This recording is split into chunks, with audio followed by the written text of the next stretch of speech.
آپ بھلا کس بندے کا ذکر کر رہے ہیں جو مرید مصطفیٰ نہیں مراد مصطفیٰ ہے؟ حضور نے مانگ کے لیا، اللہ سے مانگ کے لیا، نبی کریم نے مانگ کے لیا۔ عمر جب گئے نا کلمہ پڑھنے، واقعہ آپ نے سنا ہے، ہمشیرہ سے قرآن پاک سنا، اور پھر حضرت عمر کہنے لگے نہیں بہن اب بات سمجھ میں آ گئی ہے، تو اس طرح کر، میرے ہاتھ میں باندھ لیتا ہوں، گلے میں تلوار لٹکا لیتا ہوں، میں کروں آیا سا مار مقامنے نو، ہن تسی مینو مار دے لے چلو، اور مت عمر دی عمر ہی برباد ہو جائے جتھے عمر سوار دے لے چلو، لے جاؤ نا۔ دار ارقم میں حضرت عمر کلمہ پڑھنے آ رہے ہیں، دروازے پہ حضرت امیر حمزہ کھڑے ہیں، شور پڑ گیا عمر آ گئے عمر آ گئے عمر آ گئے۔ حضرت امیر حمزہ کہنے لگے کیا ہوا اگر عمر آ گئے تو؟ اچھے ارادے سے آئے ہیں تو استقبال کریں گے، اور اگر کوئی ارادہ گڑبڑ ہے تو اگر وہ عمر ہے تو میں امیر حمزہ ہوں، آج پتہ چل جائے گا، آ گئے ہیں تو آنے دو۔ پیچھے حضور تشریف فرمائے، کریم بول پڑے، فرمایا حمزہ ذرا جلدی نہ کر، جلدی نہ کر، کیوں بھلا؟ گویا فطرت مسکرا کے کہہ رہی تھی حمزہ وہ کوئی آئے تو نہیں نا، انہیں تو بلایا گیا ہے، انہیں تو دعا مانگ کے بلایا گیا ہے، وہ تو بلائے گئے ہیں، تو بلا کوئی آیا لے کے چلا گیا، کوئی عمر بھر بھی نہ پا سکا۔ میرے مولا تجھ سے گلا نہیں، یہ تو اپنا اپنا نصیب ہے۔ یہ کچھ لوگ نا پسند نہیں آ جاتے، یہ کچھ لوگ پسند نہیں آ جاتے، قبول نہیں ہو جاتے، کچھ لوگوں کو مانگ نہیں لیا جاتا، کچھ کو رکھ نہیں لیا جاتا، کچھ لوگوں کو کہہ نہیں دیا جاتا تو نے جانا نہیں۔ تو کسی نے کہا تھا عشق اجرت طلب نہ تھا ورنہ ہم تیرے در پہ نوکری کرتے۔ کچھ تو تڑپتے ہیں نا، تو کچھ کو کہا جاتا ہے یار تو آ جانا، تو رہ جانا۔ او حضرت عمر تو وہ ہیں جنہیں کریم نے اللہ سے مانگا ہے، اللہ سے مانگا ہے۔ اور پھر کبھی جو حضرت عمر کے بارے میں حضور نے کہا ہے نا، جو محبوب نے فرمایا ہے، حضور نے جو ان کے لیے فرمایا ہے، اس پر کبھی بندہ غور کرنا۔ حضور فرمانے لگے لوگوں سنو، میں نے رات خواب دیکھی ہے، خواب میں نے دودھ پیا ہے۔ حضور سید عالم علیہ السلام فرمانے لگے، یہ صحیح حدیث میں موجود ہے بخاری میں، فرمایا میں نے اتنا پیا ہے دودھ، اتنا پیا ہے کہ میرے ناخنوں سے بھی نظر آنے لگا۔ حضور فرمانے لگے دودھ پھر بھی بچ گیا۔ حضور فرماتے ہیں پتہ میں نے وہ دودھ خواب میں کسے دیا ہے؟ یا رسول اللہ فرمائے عمر خطاب کو دیا ہے۔ یا رسول اللہ اگر آپ نے دودھ پیا ہے اور بچا ہوا عمر کو دیا ہے، خواب آپ نے سنائی ہے، تو حضور تعبیر بھی تو آپ نہیں بتانی ہے، تو یا رسول اللہ اس کی تعبیر کیا ہے؟ حضور فرمانے لگے اس کی تعبیر علم ہے، کہ عمر فاروق کو جس طرح اللہ نے مجھے علوم دیے، عمر کو بھی علم دیا، اس کی تعبیر علم ہے، اس کی تعبیر وہ نور معرفت ہے۔ یہ پتہ ہے دودھ اور علم کی آپس میں تشبیہ کیا ہے؟ ہمارے مفسرین فرماتے ہیں جس طرح دودھ جسمانی غذا ہے نا، علم روحانی غذا ہے۔ حضرت فاروق اعظم کا علم، فقاہت، سمجھداری، معاملہ فہمی، اصول پسندی، ان کے مزاج میں ٹھہراؤ، ثابت قدمی کیوں نہ ہو، جب حضور اپنے ہاتھوں سے دودھ پلائیں اور کئی دفعہ پلائیں، ایسا کی تیری خیر تیرے میں کدے کی خیر، ایسی پلا کہ جس کا نشہ عمر بھر رہے۔ اور ایک صاحب کہنے لگے کہ پلا کے گرانا تو سب کو آتا ہے، مزہ تو تب ہے کہ گردوں کو تھام لے ساکی۔ نبی پاک علیہ السلام نے فرمایا اس سے مراد علم ہے، فاروق اعظم کا علم۔ ایک دن پھر حضور بولے، فرمایا میں نے رات خواب دیکھی ہے عزیز، یعنی ساری دنیا کہتی ہے، اور میرے محبوب نے دنیا میں سامنے بٹھا کے کہا، صحیح حدیث میں موجود ہے، فرمایا عمر میں نے جنت میں تیرا گھر بھی دیکھ لیا ہے۔ عمر دروازے پہ حور بھی بیٹھی تھی، میں اندر جانے لگا تھا، پھر میں نے کہا عمر بڑا غیور ہے۔ معنی کیا ہے؟ شارحین کہتے ہیں معنی یہ ہے کہ حضور نے خود ہی قانون بنایا نا، کسی کے گھر جائیں تو اجازت لے کے جائیں۔ عمر میں اندر جانے لگا تھا، پھر میں رک گیا۔ عمر بات سن کے رو پڑے۔ میں نے بڑی تاریخ کی کتابوں میں پڑھا ہے کہ حضرت عمر بڑے مزاج کے سخت تھے، پر سجنوں میں نے نا درجنوں کتابوں میں یہ بھی پڑھا ہے کہ اتنا روتا بھی کوئی نہیں تھا جتنا عمر روتے تھے. چہرے پہ عاشق دا کام ہی رونا تونا.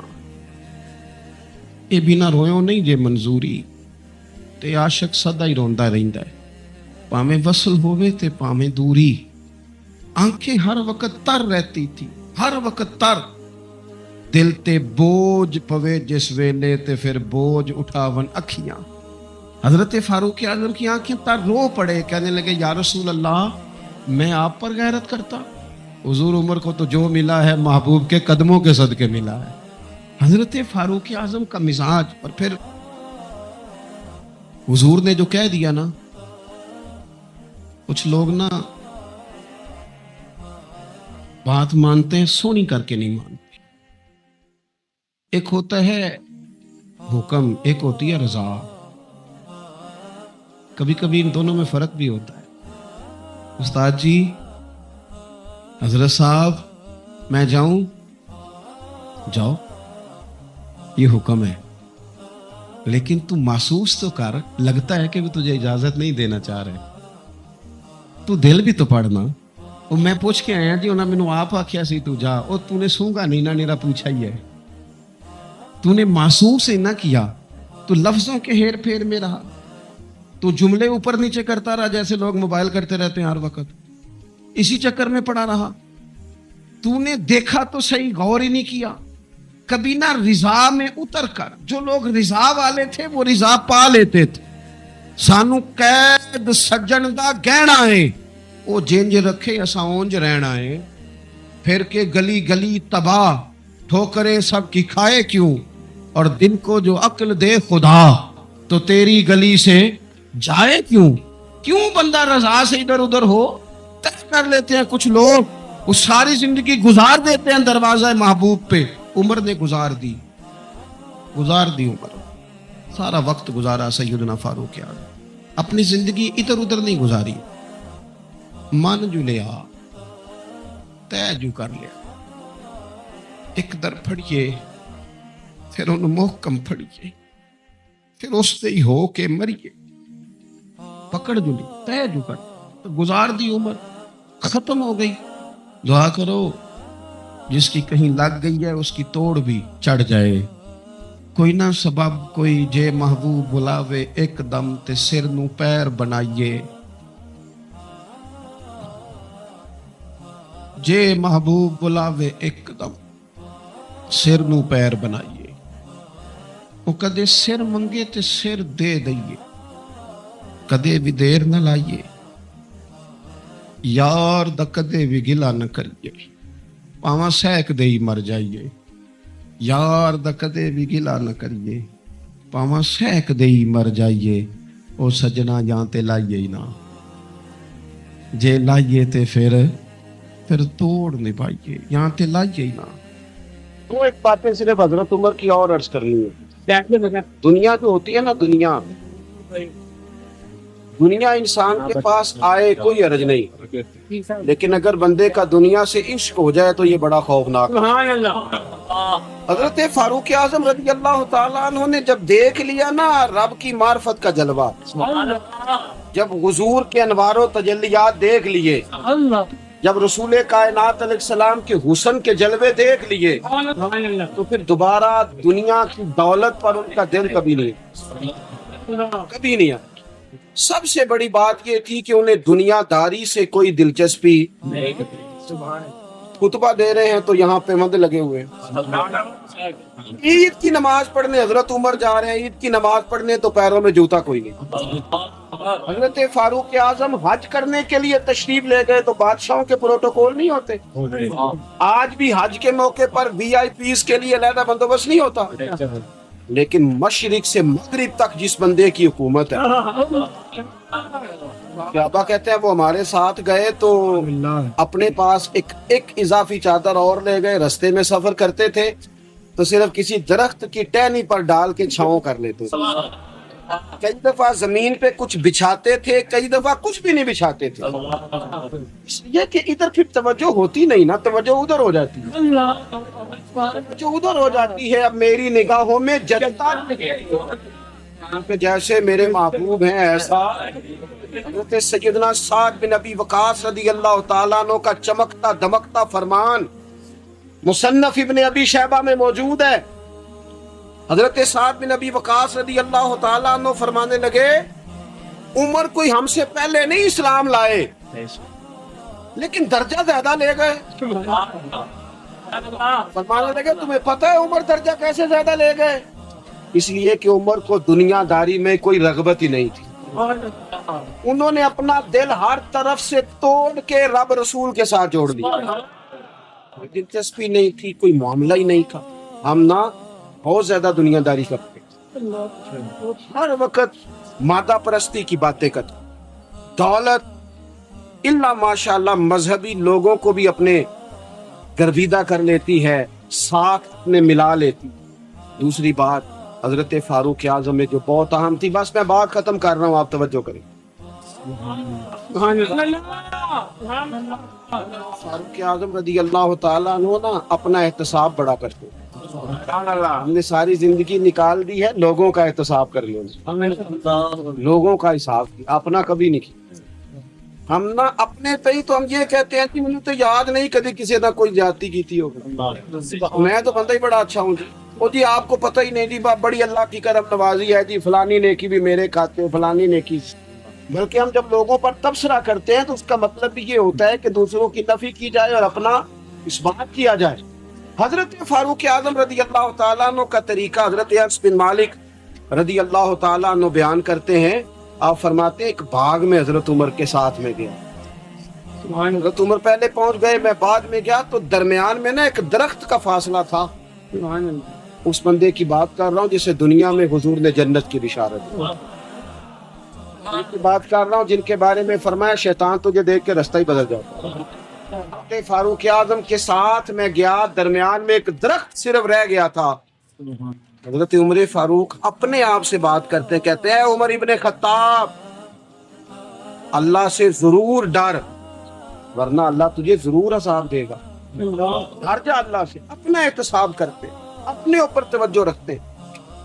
ہم اپنے کپڑوں کا, بالوں کا, کنگھی کا حساب رکھتے ہیں. حضرت عمر اپنے باطن کا حساب رکھتے ہیں. وہ غور کرتے تھے کہ میری باطنی کیفیات کیا ہیں, میں کہاں تک پہنچ گیا ہوں. ایک تو حضرت عمر سے پیار کریں کھول کے, محبت کریں کھول کے.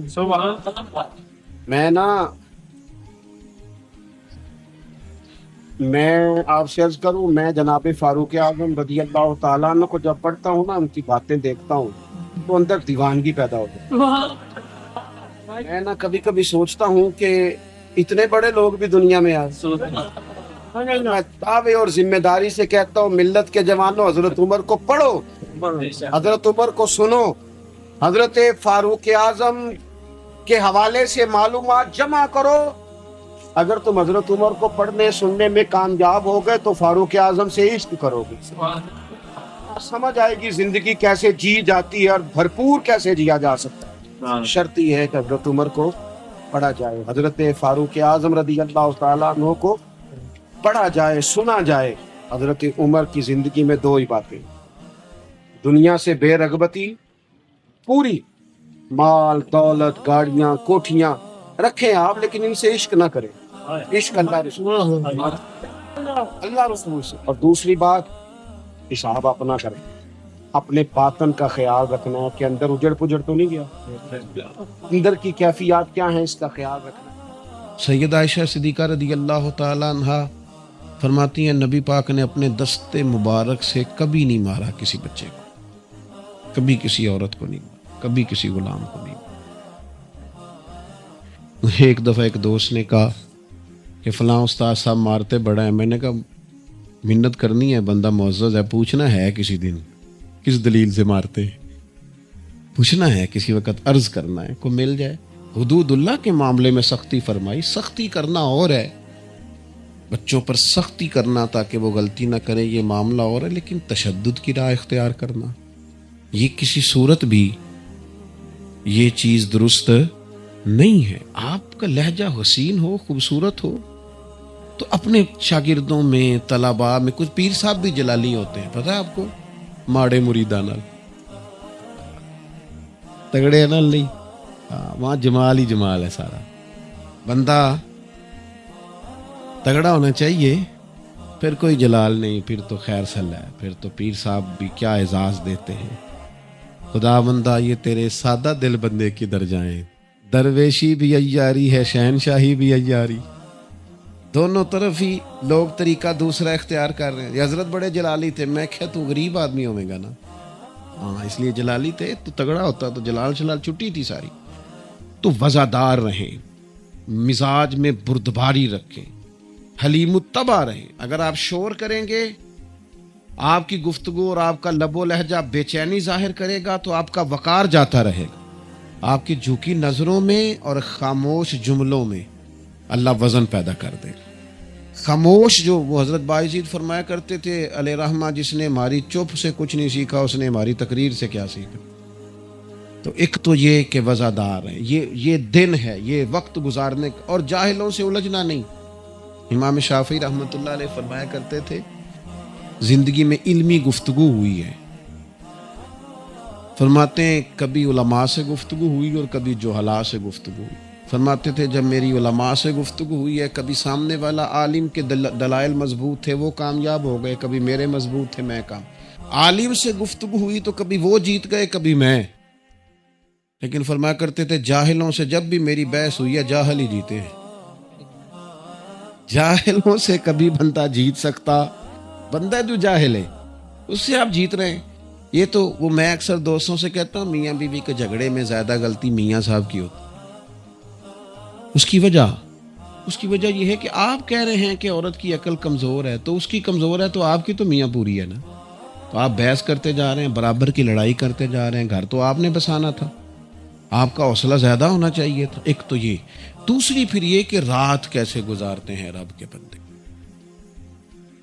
موبائل پہ ساری رات بتا دیتے ہیں، چار دوست بیٹھے اور ساری دنیا پہ تبصرہ کر کے وقت ضائع کرتے ہیں. نہیں، والذین یبیتون لربہم سجدا وقیاما، وہ رات گزارتے ہیں اپنے رب کے لیے سجدہ کرتے ہوئے، قیام کرتے ہوئے، اس کے حضور حاضر رہ کر. اللہ کی یہ جو مصلی ہوتا ہے نا، یہ بندے کو طاقتور کرتا ہے. یہ جو اس کی عبادت ہوتی ہے یہ اسے خدائی طاقتیں دیتی ہے.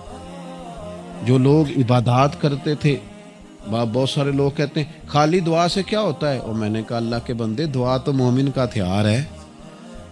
نبی کریم رات کو دعا کریں تو صبح حضرت عمر جیسا آدمی اللہ اسلام کو عطا کرتا. اپنے مزاج میں عبادت کا ذوق لائیں. یہ کچھ چیزوں نے نا، میڈیا نے، موبائل نے، یہ ان چیزوں نے ہم سے ہمارا مسلح چھین لیا. جب تک انسان عبادت، ہمارے بڑے استاد تھے نا مفتی حبیب اللہ صاحب رحمۃ اللہ علیہ، مفتی صاحب رحمۃ اللہ علیہ فرمایا کرتے تھے کہ میں جب سید صاحب کے پاس پڑھ کے واپس آیا تو میں تہجد کی نماز کے لیے نہیں اٹھتا تھا. عالم بھی ہو گیا، حافظ بھی ہو گیا. تو میرے والد صاحب میاں جی ان کو کہتے ہیں وہ مجھے ایک دن کہنے لگے حافظ، تو میں پڑھیا نہیں، میں پھر بھی اٹھ کے سویرے نفل پڑھنا. تو جس سویرے اٹھ کے تہجد نہیں سی پڑھنی تو علم کا دلی پڑھیا سی. مصلی پہ نہیں بیٹھتا یار، تو سویرے اٹھتا ہی نہیں، اس کے حضور حاضر ہی نہیں ہوتا. میں آپ سے عرض کروں مضبوط عبادت کا ذوق، اور تبصرے چھوڑ دیں کہ فلانا نہیں پڑھتا فلانا نہیں پڑھتا. شکر کر اللہ نے توفیق دی.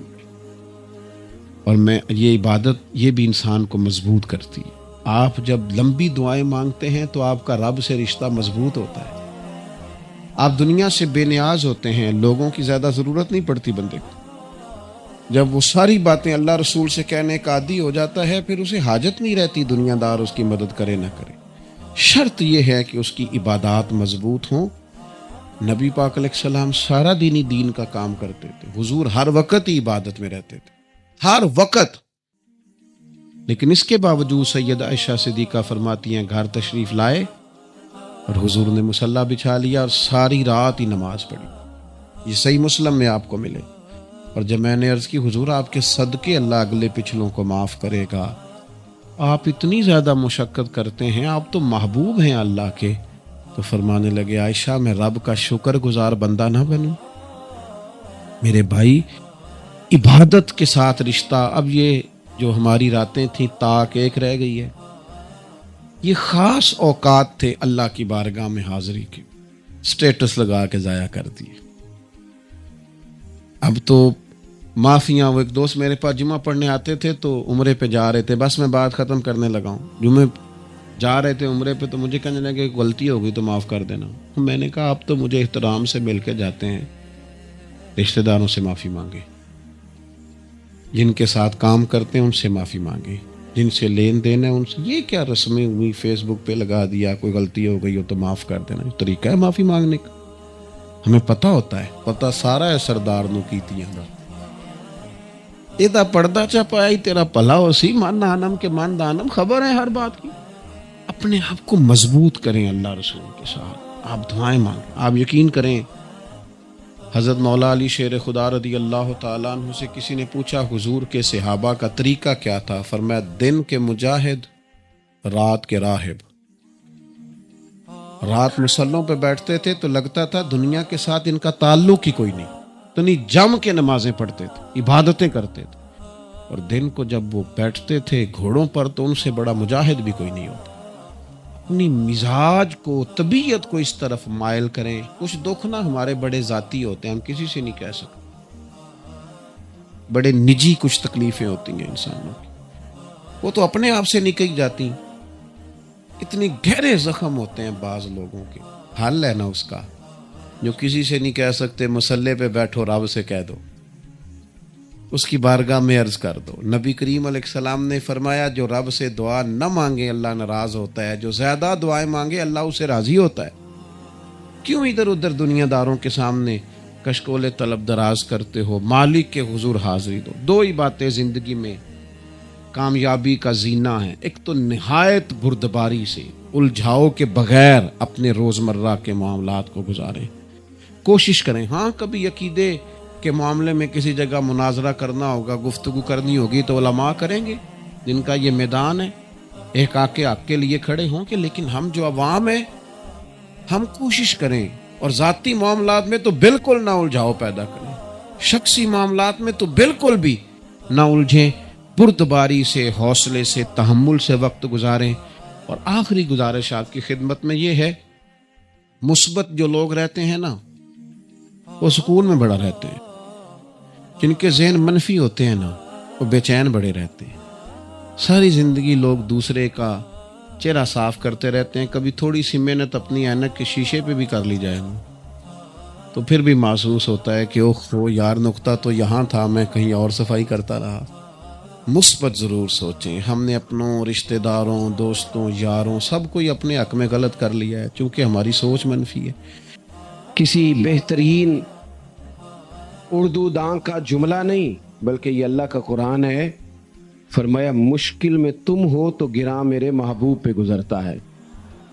حضور تو جلدی کرتے ہیں تمہاری بھلائی چاہنے میں، کیوں؟ رشتہ بڑا گہرا ہے۔ النبی اولیٰ بالمؤمنین من انفسہم، فرمایا یہ وہ محبوب ہیں جو تمہاری جانوں سے بھی تمہارے زیادہ قریب ہیں۔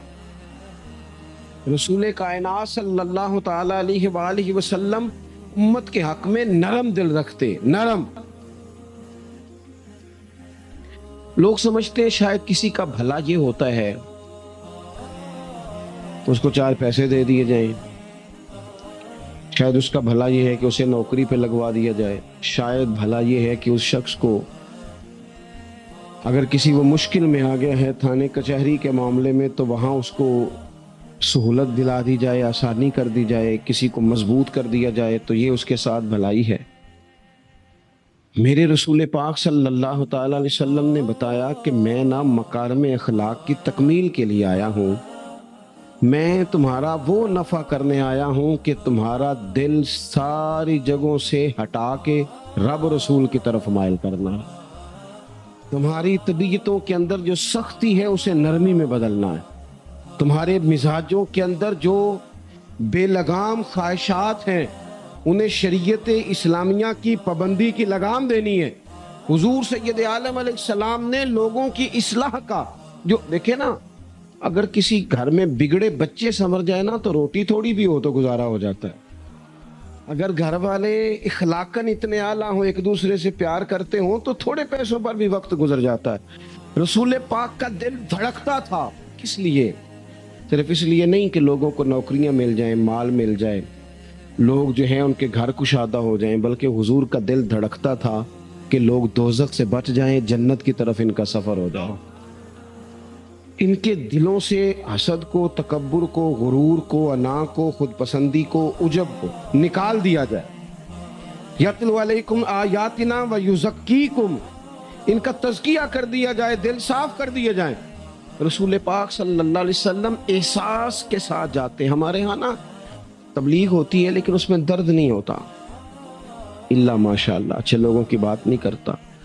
لو میرے جیسے آدمی نے تقریر کرنی ہے، گھنٹہ گزارنا ہی ہے، تو پھر بعض اوقات نفس کی خواہشیں غالب ہوتی ہیں تو وہ اصلاح سے زیادہ شوق داد لینے کا غالب آ جاتا ہے. وہ آپ کو پتہ ہے نا، وہ ہمارے ہاں پھر وہ نقیب محفل بیچارہ کبھی بھاگ کے ادھر چلا جاتا ہے، کبھی بھاگ کے ادھر آتا ہے، کہتا ہے میں نے جملہ دینا ہے. اب وہ ایسے لگتا ہے جملہ نہیں دینے لگا، کوئی ایٹم بم دینے لگا ہے، جس میں اتنی اسے پریشانی. ایک جملہ کہنے لگا، سنبھال کے رکھنا، ضائع نہ کرنا، یہ نہ کرنا. وہ تو جملہ رہنے دے، تو آیت دے ہمیں کوئی قرآن پاک کی، تو ہمیں کوئی حدیث پاک سنا، تو اس حدیثی بات کر. یہ تو مطلب، اور پھر وہ داد کا اتنا شوق کہ جب تک سارے ہاتھ نہ کڑھیں، جب تک شمال جنوب والے نہ بول پڑیں، تب تک بات نہیں ہوگی. یہ کیسی بات ہوئی؟ اصلاح کے اندر تو آپ کا درد آپ کی زبان سے زیادہ اثر رکھتا ہے. اقبال کہنے لگے کہ بات جو دل سے نکلتی ہے اثر رکھتی ہے، پر تو نہیں، پر طاقت پرواز مگر رکھتی ہے. وہ تو اڑتی ہے، وہ تو اس کی تو پذیرائی ہوتی ہے اگر بات دل سے نکل رہی ہے تو. عزیز بھائی یاد رکھیے گا، حضور سید عالم علیہ السلام درد دل کے ساتھ دعوت دیتے لوگوں. 10 دن حضور نے طائف میں قیام کیا ہے، ایک بندے نے بھی کلمہ نہیں پڑھا، الٹا انہوں نے روڑے مارے، تکلیف دی. حضور واپس آ رہے ہیں، صحابی ساتھ ہیں، باغ میں بیٹھ گئے. اتنی صحت مبارک پر انہوں نے معاذ اللہ تعالیٰ سنگ باری کی کہ خون مبارک بہ رہا ہے. فوراً عرض گزار ہوئے، یا رسول اللہ صلی اللہ علیہ وسلم آپ دعا کر دیں یہ تباہ ہو جائیں. فرشتہ بھی حاضر ہو گیا، حضور آپ دعا کریں یہ تباہ ہو جائیں. لیکن محبوب کے دل میں نرمی ہے نا امت کے لیے، اگرچہ یہ ساری امت دعوت ہے اس وقت، پر اس وقت بھی نرمی ہے. محبوب کریم علیہ الصلوۃ والسلام نے ہاتھ اٹھائے. صحابی کہتے ہیں میرے دل میں خیال آیا اب یہ تباہ ہو ہی، میری طرف دیکھیں جی، اب یہ تباہ ہو ہی جائیں گے، اب کوئی نہیں بچا سکتا انہیں تباہ ہونے سے. لیکن حضور نے کیا کہا اے اللہ انہیں ہدایت دے دے، انہیں پتہ ہی نہیں یہ کیا کر رہے ہیں. فوراً عرض کی یا رسول اللہ ایک نے بھی کلمہ نہیں پڑھا، ایک نے بھی کلمہ نہیں پڑھا. کبھی پتھر مارنے کے والے کے لیے بھی دل میں احساس ہوتا ہے. ہمیں تو کسی نے کچھ بھی نہیں کہا، کوئی گالی نہیں دی، کچھ نہیں کہا، پر ہم سخت کیوں ہیں بھلا؟ وہ ہمارے پیچھے نہیں چلتا ہاتھ باندھ کے، جی میں ہاں نہیں ملاتا، تو ہمارا دل اس کے لیے سخت ہے. 2 ہی تو بندے ٹھیک ہے دنیا میں، ایک میں ٹھیک ہوں اور ایک جو میری ہاں میں ہاں ملائے پوری وہ ٹھیک ہے. دونوں ہاتھ باندھ کے پیچھے چلے، تیسرے کو میں کیسے ٹھیک ہونے دیتا ہوں؟ میرا مزاج ہی نہیں. اللہ ماشاء اللہ ہماری طبیعت ہی نہیں ہوتی ایسی. خدا کے بندو جب دل کشادہ ہو، طبیعتیں کھلی ہوں، پھر اس طرح کا تھوڑی مزاج ہوتا ہے. کریم محبوب صلی اللہ علیہ وسلم سے عرض کی حضور ایک نے بھی نہیں کلمہ پڑھا، پھر بھی آپ کے دل میں اتنی وسعت ہے، آپ ہدایت کی دعا کر رہے ہیں. 10 دن لگائے، ایک شخص بھی نہیں آ رہا. تو محبوب کیا فرمانے لگے؟ کریم فرمانے لگے مجھے پتہ ہے انہوں نے تکلیف دی ہے، ایک نے بھی کلمہ نہیں پڑھا، جلدی نہ پریشان ہو جایا کریں. کچھ لوگ جلدی کچے جملے بوئے، ساڈی قوم نہیں ٹھیک ہو سکتی جی، ایسمو لگتا کچھ نہیں ہو سکتا دی، یہ نہیں ٹھیک ہو سکتے، فلانے نہیں ٹھیک ہو سکتے. شکوہ ظلمت شب سے تو کہیں بہتر تھا اپنے حصے کی کوئی شمع جلاتے جاتے. اللہ کے حبیب صلی اللہ علیہ وسلم سے عرض کی یا رسول اللہ صلی اللہ علیہ وسلم ایک بھی نہیں مانا اور آپ نے پھر ہدایت کی دعا کی. تو یہ میرے محبوب کا امید کا طریقہ ہے. کریم فرمانے لگے اگر آج یہ نہیں مانتے تو پھر بھی تباہی کی دعا نہیں کرنی، یہ نہیں مانتے تو ان کی آنے والی نسلیں مان جائیں گی، مان جائیں گے لوگ. اپنے دل میں جب آپ نرمی لے آتے ہیں. ہمارے نا سینکڑوں نوجوان گناہوں میں چلے گئے ایک ایک علاقے سے. جو آدمی گناہ میں مبتلا ہوتا ہے نا وہ سخت تکلیف میں ہوتا ہے. انسان کو جو چیز سب سے زیادہ ستاتی ہے وہ اس کی اپنی غلطیاں ہوتی ہیں. حدیث میں فرمایا ما حاک فی صدرک، کھٹکتا ہے سینے میں، چبھتا ہے گناہ. یہ تکلیف دہ معاملہ ہوتا ہے. تڑپتے ہیں لوگ، سسکتے ہیں. لیکن روایتی انداز سارا جب ہماری مجالس اور محافل میں ہو جاتا ہے، کوئی نہیں وقت دینے والا، پیار کرنے والا، تھپکی دینے والا، بازو تھام، کوئی نہیں. ایک تقریر وہ ہے جو میں آپ سے کرتا ہوں، بس ٹھیک ہے گھنٹہ گزارنا ہے تو وہ بھی کئی میری طرح کے لوگ ہیں جو جمعرات کو فیصلہ کرتے ہیں سویرے کیا بیان کرنا. حالانکہ میری طرح کے جو چھوٹے ہیں وہ ہفتے سے ہی تیاری شروع کر لیتے ہیں تاکہ کچھ غور فکر کر کے قوم کے سامنے رکھا جائے. ضروری. اب ایک تقریر میں آپ سے کرتا ہوں، سمجھانے کے لیے عرض کرتا ہوں. ایک تقریر ایسی ہے جو خطیب صاحب آپ سے کرتے ہیں اور خدا نخواستہ اللہ تعالیٰ معاف کرے صرف سمجھانے کے لیے اگر ان کو پتہ چل جائے کہ ان کا بیٹا کسی غلطی میں مبتلا ہو گیا تو پھر بھی اسی طرح ہی داد و تحسین کے لیے لش پش کر کے تقریر ہوگی؟ نہیں، پھر یہ انداز نہیں ہوتا. پھر تو بچہ کو سامنے بٹھا کے باپ اپنی پگڑی اس کے پیروں میں رکھتا ہے. پھر تو ماں دوپٹہ پیروں میں رکھتی ہے، کہتے پتر میری کمائی نہ اجاڑ دینا. اور نہ پتہ چلا تو سگریٹ پینے لگ گیا، خدا خیر کرے، تیری مہربانی. سوتا نہیں، اس کا چہرہ پریشان ہے. اب بات آئی ہے نا، اب یہ وقت آیا تبلیغ کا، اصلاح کا. اسے منت کر کے سمجھایا، اس کو گزارش کی. اس نے کہا ابا جی غلطی ہو گئی تھی، آئندہ نہیں کرتا. پوری اس نے تسلی دی. پھر بھی نہیں سوتا. بچہ تو وعدہ کر کے چلا گیا، پھر بھی نہیں سویا. وہ اپنے کمرے میں چلا گیا اور اس نے مصلی بچھا لیا. کہا یا اللہ یہ میری عمر کی کمائی ہے، مالک اسے ہدایت دے دے. او بھائی جب تو اس انداز میں ملت کے ہر بیٹے کی اصلاح کرنے لگے گا، اور اس سے مراد صرف خطیب واعظ ہی نہیں، حضور نے ہم سب کے ذمہ لگایا تھا بلغ عنی ولو آیا. ہم سب کی ذمہ داری ہے لوگوں کے لیے، لوگوں کو قائل کریں. مجھے بتاؤ اپنی ذات کے حق میں قائل کرنا ہو تو کرتے ہیں کہ نہیں؟ ہوتا ہے نماز کی دعوت ہم کیسے دیتے ہیں؟ ہم کہتے ہیں پڑھ لیا کر نماز، اتنے پیسے کہاں لے کے جائے گا. یہی دعوت ہوتی ہے نا. وہ کہتا ہے تو نے اپنی قبر میں جانا اور میں نے. یہ تو ہے ہمارا دین کے حق میں. اور محفل میں آنا اگر ٹائم ملا تو ٹھیک، یہ ہے دین کے حق میں. اور جب اپنی باری آئے، کسی سے 50,000 روپے چاہیے تھے، فون کیا اس کو، ملنا تھا، وہ کہتا حکم کریں. کہتے نہیں ٹیلی فون والی بات نہیں. کہتے میں تو 2 بجے ملوں گا، تو 2:30 بجے مل، پر میں مل کے کر دوں. پھر جاتے ہی اس سے 50,000 مانگا نہیں، پہلے منت کی، دکھ سنایا، پھر اسے ثابت کرایا کہ تیرے علاوہ دینا بھی کسی نے نہیں، سارے غلط بندے ہیں، تو ٹھیک ہے معاذ اللہ. پھر اس کو یہ بھی ثابت کرایا وقت پہ واپس کر دوں گا. اتنی ساری گزارش کر کے رو دھو کے جب وہ پورا قائل ہو گیا تو آخر میں کہا مجھے 50,000 ہے. صحیح کہہ رہا ہوں؟ ہاں نہ تو کرو نا، چلو ہلکا سا ایسے تو کرو نا. ہوتا ہے کہ نہیں ایسے؟ او بھائی اپنے حق میں قائل کرنا تھا تو تجھے سارا طریقہ آتا تھا، اور رب رسول کے حق میں قائل کرنے کا تجھے طریقہ ہی نہیں آتا. تجھے پتہ ہی کوئی نہیں کہ کیسے قائل کرنا ہے. اپنے لیے تو نے قائل مائل کرنا تھا، سارا پتا تھا، سب خبر تھی کیسے منانا ہے. اور کسی کو مسجد کے لیے منانا تھا تو کہتا جی میری کو مانتے ہی نہیں، میری کون سنتا ہے. آپ جب تک اس درد سے، زازان نام کا ایک گویہ تھا، بغداد میں گاتا تھا، آواز بڑی سریلی تھی، بڑے لوگ اس کے گرد جمع ہو جاتے. حضرت عبداللہ ابن مسعود رضی اللہ تعالیٰ عنہ، حضرت عبداللہ ابن مسعود، یہ وہ خوبصورت ہستی ہیں کہ محبوب نے فرمایا ان سے قرآن سیکھا کرو، یہ اسی طرح پڑھتے ہیں جس طرح میرے اوپر نازل ہوا تھا. حضرت عبداللہ ابن مسعود رضی اللہ تعالیٰ عنہ صحابہ میں مفتی، صحابہ میں قاری، بڑے آدمی.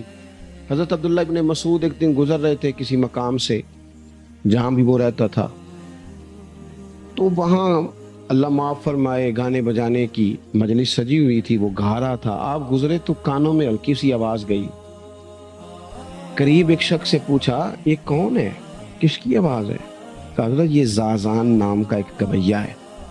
وہیں کھڑے کھڑے درد سے کہنے لگے کتنی سونی آواز ہے, کاش یہ قرآن پاک کی تلاوت کرتا, اتنی خوبصورت آواز ہے, کوئی تو ہو نا جو اس درد سے بات کرے, کاش یہ قرآن پاک پڑھتا. اور پھر دعا مانگتے آگے تشریف لے گئے. وہ جوان تھا, فارغ ہو کے باہر نکلا, لوگوں کا رش تھا. ایک شخص نے اسے روکے, کہا زازان ادھر آ, پتہ آج کیا ہوا؟ کہا جناب کیا؟ کہنے لگے جانتے ہو حضرت عبداللہ ابن مسعود کو؟ کہا جانتے ہیں. فرمایا وہ صحابی رسول صلی اللہ علیہ وسلم آج گزرے, تیری آواز ان کی سماعتوں سے ٹکرائی تو فرمانے لگے کاش یہ قرآن پاک پڑھتا. کہنے لگا صحیح بتاؤ انہوں نے میرا نام لیا ہے؟ صحیح بتاؤ میرے لیے کہا انہوں نے؟ میرے جیسے شخص کے لیے میں سوچ بھی نہیں سکتا, میں کہاں وہ کہاں, میرا نام لیا ہے. کہاں؟ تھوڑی دیر رکا, چند لمحے پتہ نہیں سوچیں کہاں کہاں کا سفر کر کے آئیں. وہ ساری سوچیں درد بن کے آنسو بنی, اور پھر آنسو داڑھی پہ ٹپکے چہرے پہ آئے.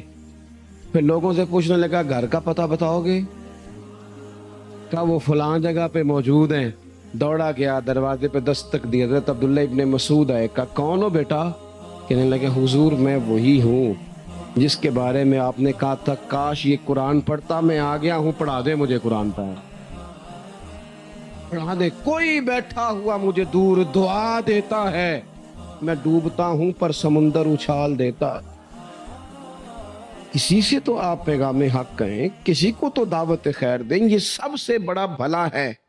اگر کسی بد اخلاق کو با اخلاق کر دو گے نا, اس کی بیوی سکون میں آ جائے گی, اس کی ماں آرام سے سونے لگے گی, اس کا باپ کہے گا وہ حد ہو گئی, میرا پتر ٹھیک ہو گیا, تمیز سے بات کرنے لگا ہے. بچے پریشان ہوتے ہیں, بچے. میں بیٹھا تھا کھانا کھا رہا تھا گھر میں, تو میرے گھر والے کہنے لگے مدرسے کا کوئی بچہ باہر ہے, بڑا سخت رو رہا ہے. میں نے بلاؤ, کسی استاد نے ڈانٹ دیا ہوگا. تو بچہ میرے پاس ہے تو اس کا وجود کانپ رہا تھا. میں نے کہا پتر کیا ہوا؟ کہنے لگا پیر صاحب میری امی تھے ابو کار پھر پہ لڑ دینے, کرو فون آیا ہے. تو میں نے کہا بیٹا پریشانی کی کیا بات ہے؟ کہنے لگے بڑی سخت لڑائی ہوتی ہے, میرے والد میری اماں کو مارتے, پھر ہم سارے بہن بھائی نا چار پنجوں کے نیچے چھپتے ہیں.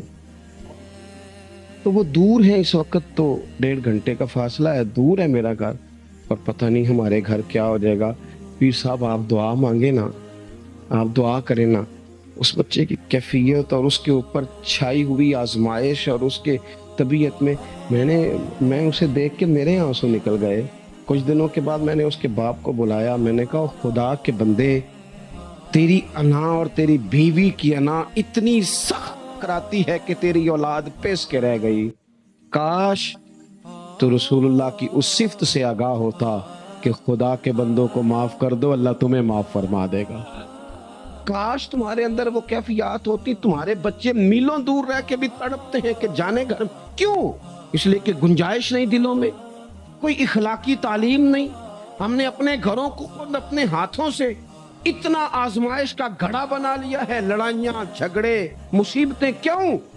کہ پیسوں کی تو تبلیغ روز ہوتی ہے کہ کمانے چاہیے, مال کی تبلیغ تو روز ہوتی ہے, درد نہیں بٹتا, اخلاق کی بات نہیں ہوتی. او سجنوں, ہمارا غریب گھر تھا, پر میرے ابا جی جب گندم کا سیزن ختم ہوتا گھر میں لے کے آتے تو ہمارے گھر کے سین میں کھڑے ہو کے فرماتے لو پتر کسے دا گھر وال نہیں تکنا, میں دانے پاتے نے پھڑو لیتے تھے, تہاڈی ماں نے اچار پا دیتا ہے. اب پرواہ نہیں, اس سادگی کے ساتھ, اس آسانی کے ساتھ گزارا ہوتا تھا. میں نے ایک دفعہ کہا, میں نے کہا ابا جی لوگ بڑا بڑا پیغام دیتے ہیں پیسے کماؤ پیسوں, آپ نہیں دیتے پیغام. چلیں یہ بتا دیں کوئی شے پسند نہیں کھانے میں؟ کہنے لگے بیٹا بھوک لگی ہو تو ہر شے پسند, نہ لگی ہو تو نخرا ہی نخرا.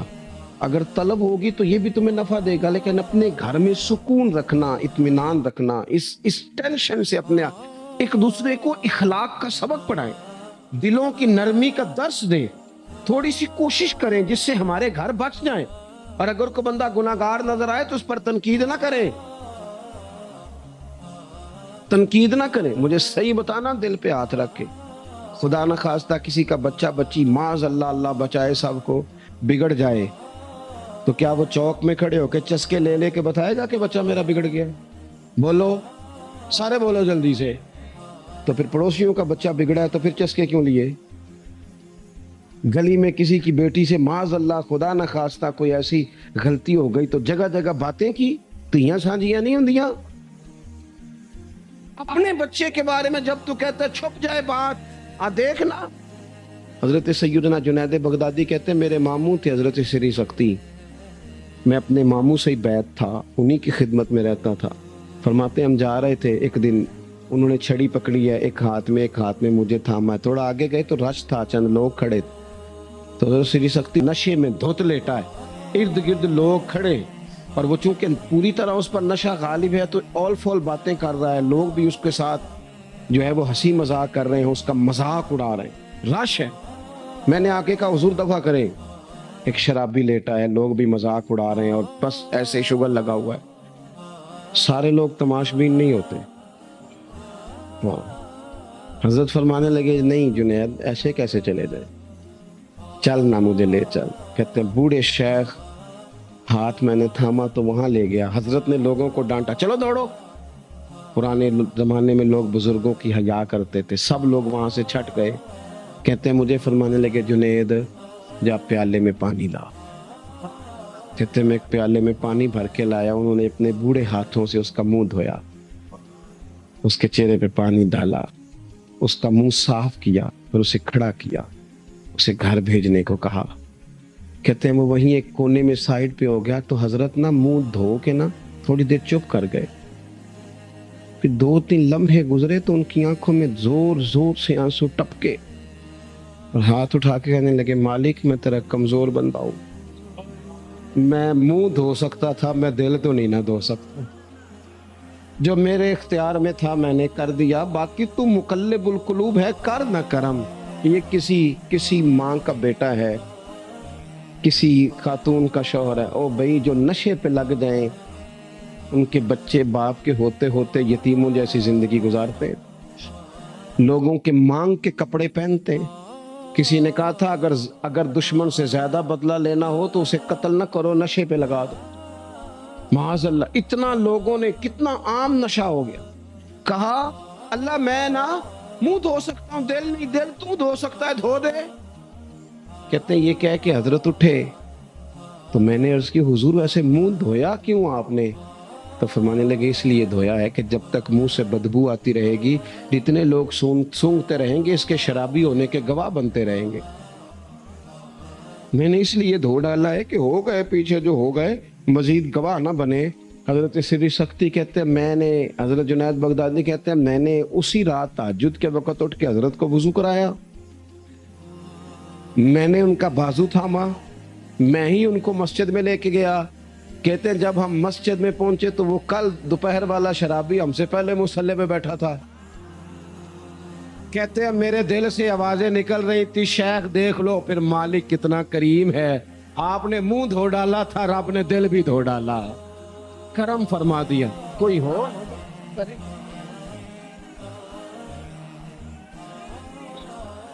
آؤ نا سنگیوں ملے، ایک دوسرے کا منہ تو دھونا شروع کرے نا، اور نہ ایک دوسرے کو یہاں تک وضو کا پانی تو فراہم کرے نا، کچھ تو خیر تقسیم کرے. اخلاق کی تربیت میں دیکھتا ہوں ہمارے وطن میں اضطراب ہے، بے چینی ہے، اس طرح کا ماحول بنایا گیا ہے کہ لوگ ایک دوسرے کے حق میں سخت ہو گئے، مزاجوں میں تلخیاں ہیں، لڑتے جھگڑتے ناراض ہوتے لوگ، بگڑتے کوستے ڈانٹتے شکوے کرتے لوگ. شکوہ جو ہوتا ہے نا یہ بندے کو بے چین کر دیتا ہے، شکر بندے کو سکون میں مبتلا کرتا. شکوے آزمائشیں اپنے دلوں میں وسعت لائیں، ایک دوسرے کو اصلاح کی طرف لائیں، ایک دوسرے کو پیغام دیں، ایک دوسرے کی تربیت کریں. تھوڑا سا حوصلہ، تھوڑا سا صبر، تھوڑی سی گنجائش اپنی طبیعتوں میں پیدا کریں. اپنے بچوں پر سب سے زیادہ نگرانی یہ کریں کہ ان کا اخلاقی معیار کیا ہے. اگر میں اور آپ خدا نہ خواستہ بچوں کو صرف یہ تربیت دیں گے نا کہ وہ پیسہ پیسہ پیسہ پیسہ، شادیاں بھی پیسے دیکھ کے کریں گے، تو یاد رکھنا پھر ایک دن وہ یہ بھی کہیں گے کہ ابا کاش تو کو ڈھابے کا کام کرتا تو آج ہمارے پاس بھی پیسے ہوتے.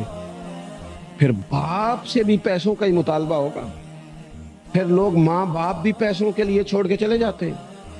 پھر جب آپ نے تربیت جس چیز کی تھی تو نتیجہ بھی تو وہی برآمد ہوگا. یہ تو نہیں ہو سکتا کہ بندہ بیج کوئی اور لگائے اور درخت کوئی اور نکلے. یہ ہو نہیں سکتا. اگر ہم اپنے باپ سے روز جھگڑا کریں گے 5 مرلے کے لیے تو یاد رکھنا پھر ہمارا بیٹا 1.5 مرلے کے لیے بھی جھگڑا کرے گا.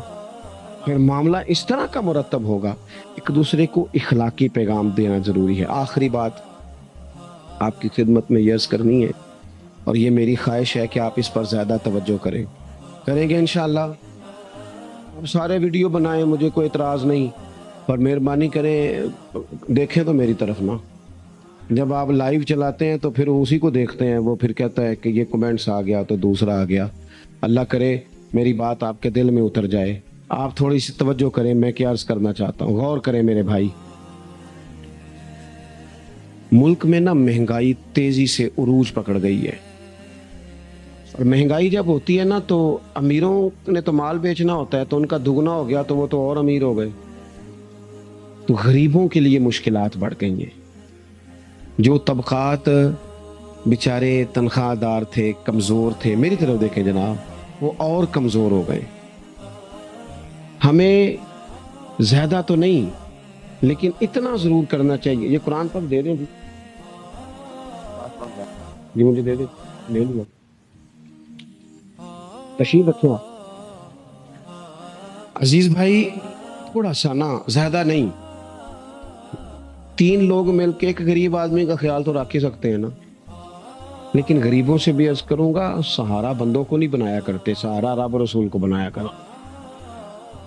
کسی سے تھوڑی سی مدد لینا تو ٹھیک ہے, چلو آگے جانے کے لیے تھوڑا سا سہارا لے لیں کہ اب مشکل ہے تو یہ کراس نہیں ہو رہا رستہ, تھوڑا سا سہارا تو لے لیں. لیکن جو لوگ مستقل سہاروں پہ آ جاتے ہیں ان کا تو پھر اپنی طاقت ہی ساری ختم ہو جاتی ہے. گردن کو جھکا دیتا ہے خیرات کا پتھر, جہاں میں مانگنے والوں کے سر کبھی اونچے نہیں ہوتے. تھوڑی سی ہم نے ایک دوسرے کی مدد کرنی ہے. جو لوگ زیادہ مالدار ہیں ان سے میری گزارش ہے کہ تھوڑے سے خرچے کم کر لیں, اپنے ہاتھوں سے تقسیم کریں. یہ چھوڑ دیں کہ وہ میرے چچا کے جو بیٹے ہیں وہ میرے ساتھ اچھا سلوک نہیں کرتے, وہ فلانے ہیں, وہ ان کا سلوک اگر وہ کریں گے تو اللہ سے اجر لیں گے. آپ اگر ان کو محسوس کرتے ہیں نا وہ غریب ہیں, ماموں کے بیٹے, چچا کے بیٹے, گلی والے, محلے والے, تو تھوڑا تھوڑا کر کے اپنے بھائیوں کی مدد کرنی شروع کریں. دیکھو عید پہ کپڑے تھوڑے لے لو نا, ویسے بھی سوٹ کی ضرورت تو صرف عید پڑھنے کے لیے, بعد میں تو کپڑے بدل کے گوشت کرتے ہیں. بچے ویسے سوئے رہتے ہیں سارا دن. تھوڑی سی نا اپنے اضافی خرچے کم کریں. غربا کی تھوڑی, یہ عید گزری تھی نا چھوٹی تو شادیاں شروع ہو گئی تھی.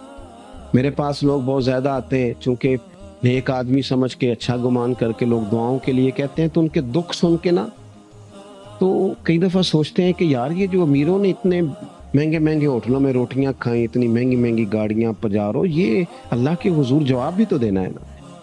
ہم نے ایک دوسرے کا خیال چھوڑ گئے, 2-4 باتیں سوچ کے نا, وہ جی اس کے گھر میں 3 لوگ ہیں, کام کیوں نہیں کرتے ہیں؟ خدا کے بندے کرتے ہیں کام, لیکن محنت سے نہیں ملتا, خدا کے فضل سے ملتا ہے. تیرے اوپر فضل ہے, تجھے اب باتیں آتی ہیں, لیکن کئی دفعہ سارے بھی کریں تو رزق جب ہی آتا ہے جب رب چاہتا ہے. ایک تو وہ لوگ ہیں جو ہاتھ پھیلا کے مانگ لیتے ہیں, ایک سفید پوش ہوتے ہیں, لا یسألون الناس الحافا, جو لپٹ لپٹ کے سوال نہیں کر سکتے. ان کو دیکھیں, بالخصوص اپنے بہن بھائیوں میں, قریبی رشتہ داروں میں, پڑوسیوں میں تھوڑی تھوڑی لوگوں کی مدد کریں اور اپنے خرچے بتدریج کم کریں. خواہش تو بچوں کی طرح ہوتی ہے, ایک خواہش پوری کریں تو دوسری پیدا ہو جاتی ہے, دوسری پیدا کریں تو 4 خواہشیں اور کھڑی ہیں. یہ نفس تو بچے کی طرح ہے. اپنی خواہشات تھوڑی کم کر کے, یہ حکومتوں سے آپ امید نہ رکھیں. ہمارے ملک میں جتنی سیاسی جماعتیں حکومتیں کر چکی ہیں یا کر رہی ہیں, ان سے کوئی توقع نہیں. یہ بیچارے تو اپنے جھگڑوں سے باہر نہیں آتے, انہیں کیا خبر کہ غریب کہاں بستا ہے. جب تک بندہ وہاں سے ہو کے نہیں نا گزرتا جو اصل جگہ ہے. تمہیں یہ جو تم اے سی والے کمروں میں بیٹھ کے اور جناب نیسلے کی بوتلیں رکھ کے پریس کانفرنس کرتے ہو, تمہیں کیا پتا ہو, تمہیں کیا خبر ہو کہ بچوں کی فیس دینی ہو تو بوڑھے ماں باپ پہ کیا گزرتی ہے. تمہیں کیا خبر ہو کہ عید آ گئی ہے تو بوڑھے کس طرح مشورے کر رہے ہیں کہ اگر عید کر کپڑے نہ کر لیتے ساس گلاں کرے گی. تمہیں کیا خبر ہو کہ کچھ غریب ایسے بھی ہیں جو بیچارے رات کو مشورہ کرتے ہیں کہ صبح ناشتے میں گھی کہاں سے لانا ہے, بچوں کے پراٹھوں کے لیے تو گھی بھی نہیں ہے, گندم امیر شہر کی ہوتی رہی خراب اور بچی کسی فقیر کی فاقے سے مر گئی. خدا را مہربانی کرے, گنجائش پیدا کرے. بندہ کبھی بھی جیب کا سخی نہیں ہوتا. بخاری شریف میں پورا باب ہے کہ بندہ غنی دل کا ہوتا ہے. اپنے دل کا غنا اپنے اندر لائیں. جب آپ کا دل سخی ہو جائے گا ساری چیزیں ٹھیک ہو جائیں گی. اللہ تعالیٰ مجھے اور آپ کو توفیق عمل عطا فرمائے.